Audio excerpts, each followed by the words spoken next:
$1 billion of NVIDIA AI chips were reportedly sold in China, despite U.S. bans.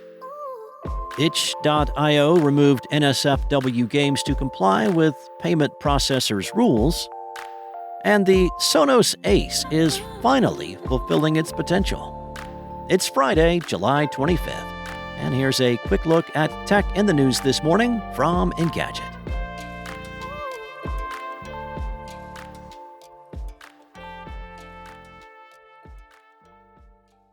The Financial Times is reporting that $1 billion worth of NVIDIA AI chips were smuggled into China in the 3 months after the Trump administration tightened semiconductor export controls.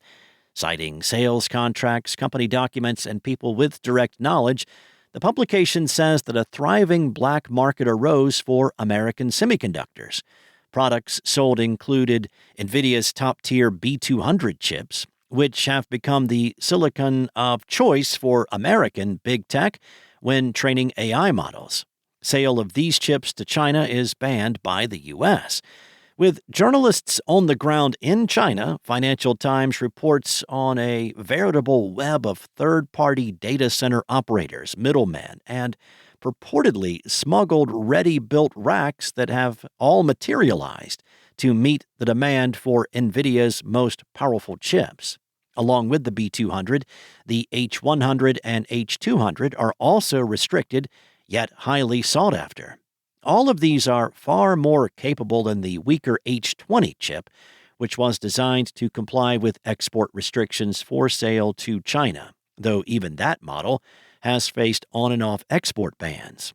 NVIDIA, for its part, told the Financial Times it has no evidence of any AI chip diversion, and that trying to cobble together data centers from smuggled products is a losing proposition, both technically and economically. NVIDIA explained, data centers require service and support, which we provide only to authorized NVIDIA products. Images produced by Financial Times show boxes of server racks emblazoned with company logos, such as Supermicro and Asus, being advertised on social media in China.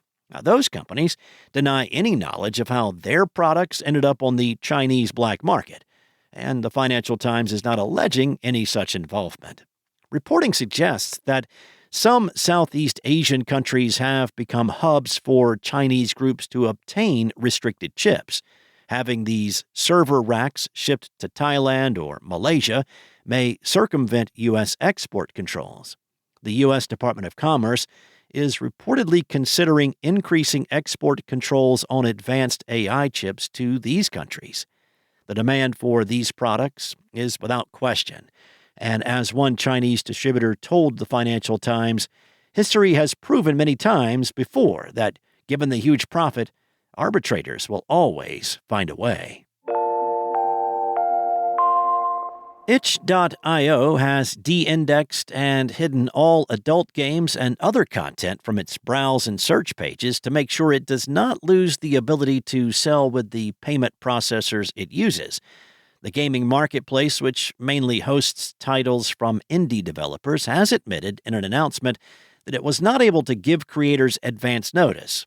It had to act urgently to protect the platform's core payment infrastructure, it said, because the situation developed rapidly.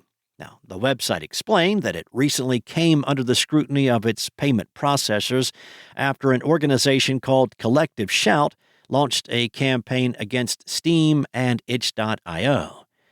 Collective Shout, which describes itself as an Australian grassroots campaigning movement, directed its concerns to the gaming marketplace's payment processors. It originally focused its campaign around the game No Mercy, that revolves around a character engaging in rape and sexual violence. Both Itch.io and Steam removed the game back in April. In its open letter to payment processors published earlier this month, however, the group said it discovered hundreds of other games featuring rape, incest, and child sexual abuse on Steam and Itch.io since then. Steam already banned content that may violate the rules and standards set forth by its payment processors, which mostly affected adult games. Now Itch.io is also clearly heading that way. At the moment, The website is doing a comprehensive audit of its content and will keep adult games delisted until it's done. After it's finished, it will introduce new compliance measures and will require creators of adult games to confirm that their titles are allowed under the rules of the payment processors linked to their account. Itch.io admitted that some games will be permanently removed from its marketplace as part of its review and the new policy it will put in place. But it said its ability to process payments is critical for every creator on its platform. Although No Mercy's removal from gaming websites is understandably celebrated by a lot of people, users are concerned about the potential effects of marketplaces adopting anti-porn rules. Queer content, for instance, is disproportionately affected by censorship measures and could be tagged as adult or NSFW even when it does not contain anything sexual. Last year was not a great one for Sonos. Its long-awaited entry into a crowded headphones market was eclipsed by a bungled app launch, which had a knock-on effect that impacted everything the company had planned to do for the rest of the year. Plus, those Ace headphones were missing a major feature. 1 year later, that True Cinema spatial audio enhancement is finally ready. And with that update, Sonos added a few more improvements to the Ace, including two-person TV audio swap, adaptive noise cancellation, and better calls. Engadget's Billy Steele spent some time testing every aspect of the update that arrived in June to determine if Sonos's headphones really are better after the tweaks. True Cinema was one of the main parts of the demo, and from the jump, Sonos was clear that it wouldn't arrive when the headphones first went on sale, but most didn't expect the company to take a full year to have it ready. Now, True Cinema is a feature for the Ace that takes into account the acoustics of the room where one of its sound bars is located. It then creates spatial audio for the headphones based on that info when TV audio swap is active. According to Sonos, it supposedly understands the dynamics of your space, acoustically treats it, and makes it sound like you have a beautifully tuned 3D audio system right in your headphones. It's similar to the company's TruePlay tuning that calibrates its soundbars to your living room or home theater space. Sonos has championed True Cinema as a more realistic listening experience. Since it simulates the characteristics of the room, it's supposed to make it seem like you aren't wearing headphones at all.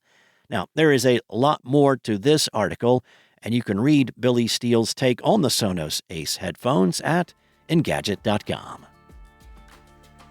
Thanks for listening. This episode featured journalism from Andre Revilla, Mariella Moon, and Billy Steele, and was voiced and produced from the sound studios of Spoken Layer by me, Steve White.